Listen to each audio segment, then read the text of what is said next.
Bitcoin ಹಗರಣದಲ್ಲಿ ಇಡಿ ಇಕ್ಕಳಕ್ಕೆ ಸಿಲುಕ್ತಾರಾ IPS ಅಧಿಕಾರಿ. ಈ ಹಿಂದೆ ಎಸ್ಐಟಿ ಹಗರಣದ ತನಿಖೆ ವೇಳೆ ದಿಕ್ಕು ತಪ್ಪಿಸಲು ಪ್ರಯತ್ನ ಮಾಡಿದ್ರು ಎನ್ನುವ ಆರೋಪ ಇದೆ. ತನಿಖೆ ನಡೆಸುತ್ತಿದ್ದ ಎಸ್ಐಟಿಯ ಕಿರಿಯ ಅಧಿಕಾರಿಗಳಿಗೆ ಕೆಲ ಸೂಚನೆಯನ್ನು ಕೊಟ್ಟಿದ್ದಾರೆ. ತನಿಖೆಗೆ ಸಂಬಂಧಪಟ್ಟಂತೆ ಸಲಹೆ ನೀಡಿದ್ದ ವಾಟ್ಸಪ್ ಸಂದೇಶ ಪತ್ತೆಯಾಗಿದೆ. ಈ ಬಗ್ಗೆ ಮಹತ್ವದ ದಾಖಲೆಗಳನ್ನು, ಸಾಕ್ಷ್ಯಗಳನ್ನು ಎಸ್ಐಟಿ ಸಂಗ್ರಹ ಮಾಡಿತ್ತು.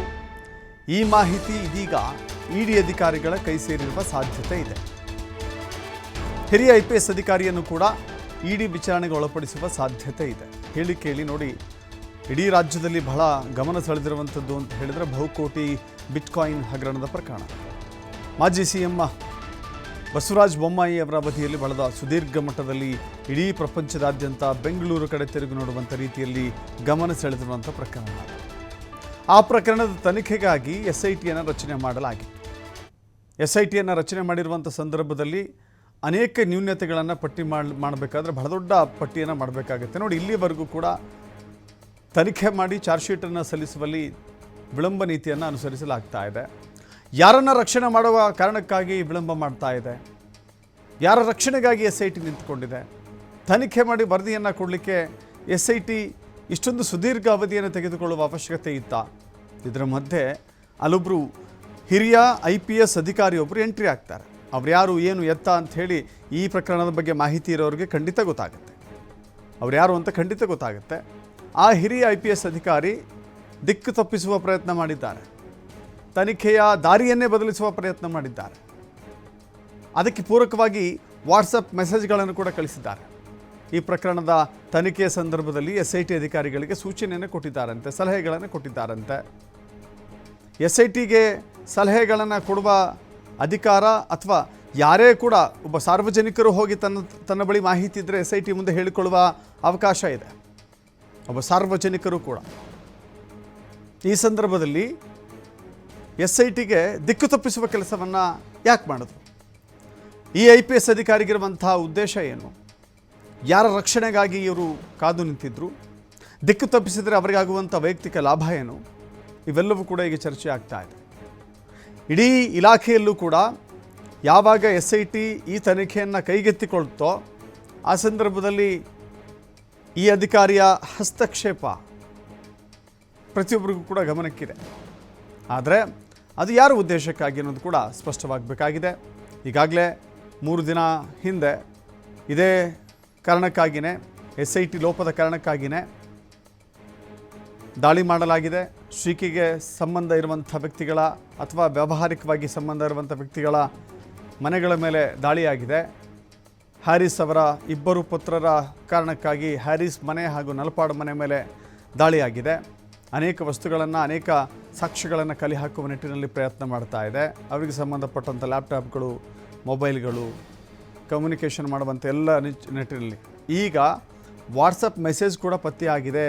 ಅದು ಹಿರಿಯ ಐಪಿಎಸ್ ಅಧಿಕಾರಿಗೆ ಸೇರಿದಂಥದ್ದು ಅಂತ ಹೇಳಿ ಗೊತ್ತಾಗ್ತಾ ಇದೆ. ಮತ್ತಷ್ಟು ಮಾಹಿತಿ ನಮ್ಮ ಪ್ರತಿನಿಧಿ ಸಂತೋಷ್ ನೀಡ್ತಾರೆ. ಸಂತೋಷ, ಆ ಐಪಿಎಸ್ ಅಧಿಕಾರಿಗೆ ಇರುವಂಥ ಹಿತಾಸಕ್ತಿ ಯಾವುದು? ಯಾರನ್ನು ಕಾಪಾಡೋದಕ್ಕೋಸ್ಕರ ಅವರು ಈ ರೀತಿಯ ದಿಕ್ಕು ತಪ್ಪಿಸುವ ಕೆಲಸ ಮಾಡಿದ್ದಾರೆ? ಜೊತೆಗೆ ಅವರಿಗೆ ಆಗುವಂಥ ವೈಯಕ್ತಿಕ ಲಾಭ ಕೂಡ ನೋಡಬೇಕಾಗತ್ತಲ್ವ ಇಲ್ಲಿ?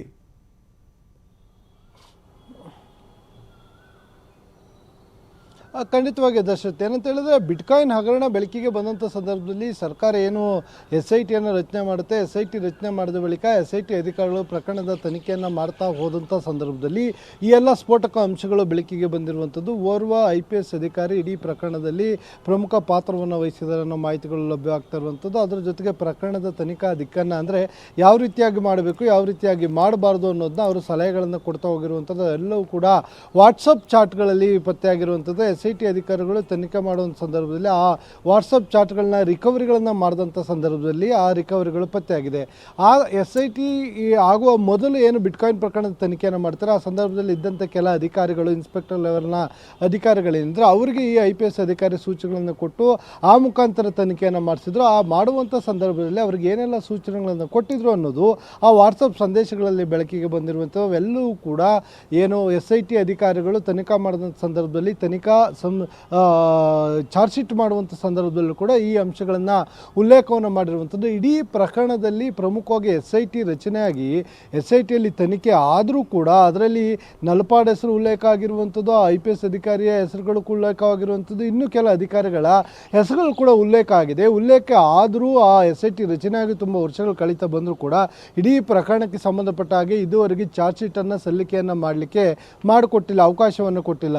ಒಂದು ವೇಳೆ ಚಾರ್ಜ್ ಶೀಟನ್ನು ಸಲ್ಲಿಕೆಯನ್ನು ಮಾಡಿದರೆ ನಲಪಾಡು ಸೇರಿದಂತೆ ಕೆಲ ಇತರ ಅಧಿಕಾರಿಗಳ ಹೆಸರುಗಳು ಕೂಡ ಇಡೀ ಚಾರ್ಜ್ ಶೀಟ್ನಲ್ಲೇ ಬರುವಂಥ ಸಾಧ್ಯತೆಗಳಿರುತ್ತೆ. ಹೀಗಾಗಿ ಅವರೆಲ್ಲರಿಗೂ ಕೂಡ ಕಾನೂನು ಸಂಕಷ್ಟ ಆಗುವ ಸಾಧ್ಯತೆಗಳಿರುತ್ತೆ. ಇದೇ ಕಾರಣಕ್ಕಾಗಿ ಪ್ರಕರಣದ SIT ತನಿಖೆ ಮಾಡಿದ ವರದಿಯ ಚಾರ್ಜ್ ಶೀಟನ್ನು ಇನ್ನೂ ಕೂಡ ಸಲ್ಲಿಕೆಯನ್ನು ಮಾಡಲಿಕ್ಕೆ ಬಿಟ್ಕೊಟ್ಟಿಲ್ಲ ಅನ್ನೋ ಮಾಹಿತಿಗಳು ಲಭ್ಯವಾಗ್ತಾ ಇರುವಂಥದ್ದು. ಆ ಒಂದು SIT ಅಧಿಕಾರಿಗಳ ತನಿಖೆಯನ್ನು ಮಾಡಿದಂಥ ಸಂದರ್ಭದಲ್ಲಿ ಪತ್ತೆಯಾದ ಸಾಕ್ಷ್ಯಾಧಾರಗಳಿರ್ಬೋದು, ಉಲ್ಲೇಖ ಮಾಡಿರುವಂಥ ಚಾರ್ಜ್ ಶೀಟ್ನಲ್ಲಿರುವಂಥ ಅಂಶಗಳೇನಿದೆ ಇವೆಲ್ಲವೂ ಕೂಡ ED ಅಧಿಕಾರಿಗಳ ಕೈ ಸೇರಿದೆ. ಹೀಗಾಗಿ ED ಅಧಿಕಾರಿಗಳು ಅವೆಲ್ಲವನ್ನು ಕೂಡ ಆಧಾರವಾಗಿ ಇಟ್ಕೊಂಡು ಈ ಒಂದು ದಾಳಿಯನ್ನು ನಡೆಸಿದ್ದಾರೆ. ED ಅಧಿಕಾರಿಗಳು ಕೂಡ ಇದರಲ್ಲಿ ಯಾರ್ಯಾರು ಭಾಗಿಯಾಗಿದ್ದಾರೆ ಅನ್ನೋ ಮಾಹಿತಿಗಳು ಕೂಡ ಲಭ್ಯವಾಗಿದೆ ಅನ್ನೋ ಅಂಶಗಳು ಕೂಡ ಲಭ್ಯವಾಗ್ತಾ ಇರುವಂಥದ್ದು. ಹೀಗಾಗಿ ಯಾವುದೇ ಕ್ಷಣದಲ್ಲಿ ಆ ಚಾರ್ಜ್ ಶೀಟನ್ನು ಸಲ್ಲಿಕೆಯನ್ನು ಮಾಡಿದರೆ ಇಲ್ಲ ED ಅಧಿಕಾರಿಗಳು ಈ SIT ತನಿಖೆ ಮಾಡಿದ ಸಂಪೂರ್ಣ ತನಿಖಾ ವರದಿಯನ್ನು ತೆಗೆದುಕೊಂಡ್ರೆ ನಿಜಕ್ಕೂ ಆ ರಾಜಕಾರಣಿಗೆ ಇರ್ಬೋದು, ಜೊತೆಗೆ IPS ಅಧಿಕಾರಿಗೂ ಕೂಡ ಕಾನೂನು ಸಂಕಷ್ಟ ಎದುರಾಗುವ ಎಲ್ಲ ಸಾಧ್ಯತೆಗಳು ಇರುವಂಥದ್ದು. ದಶರಥ್. ಥ್ಯಾಂಕ್ ಯು ಸಂತೋಷ್ ನಿಮ್ಮಲ್ಲ ಮಾಹಿತಿಗೆ.